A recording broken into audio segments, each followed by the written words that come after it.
You won't believe the extraordinary power of determination and faith that rebuilt a city and restored a people's spirit. Let me take you back to a time when the city walls of Jerusalem lay in ruin, and the hearts of the people were heavy with despair.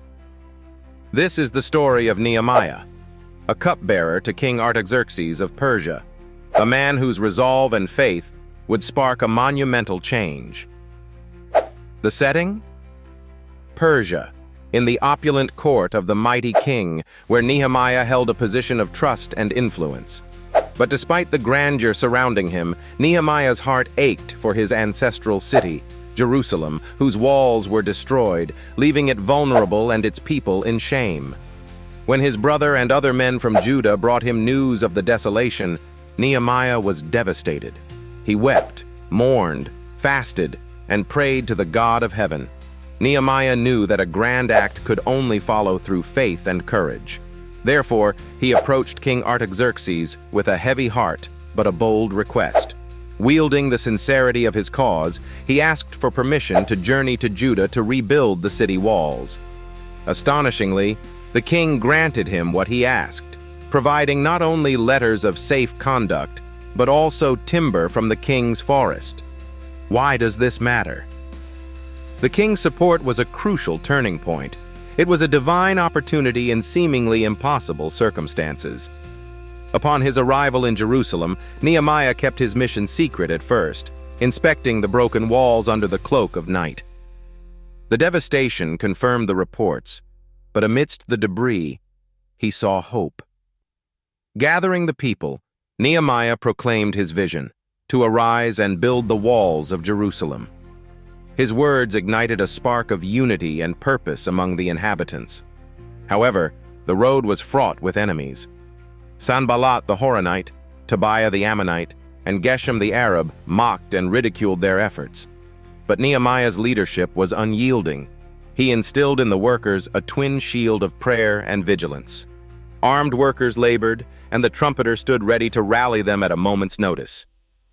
But even as external threats persisted, another insidious danger lurked: internal strife.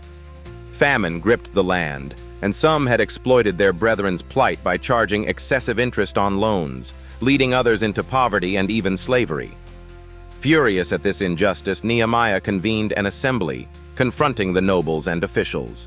He reminded them of their misdeeds and demanded reform. But this was not just about stopping exploitation. It was about reviving communal faith and righteousness.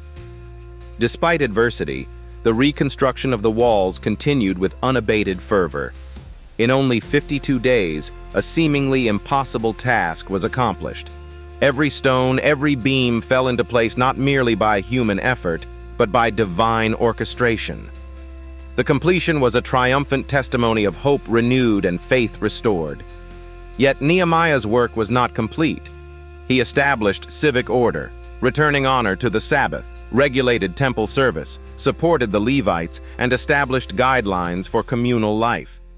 His reforms rekindled a spiritual revival. The people gathered, listened as Ezra the scribe read the Torah, and celebrated the Feast of Booths with newfound joy.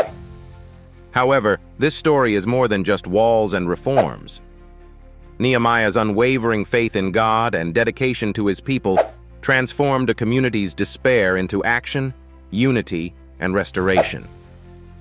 Each opposition faced was an opportunity to rely more deeply on divine provision, teaching us that true success demands action rooted in prayer and conviction.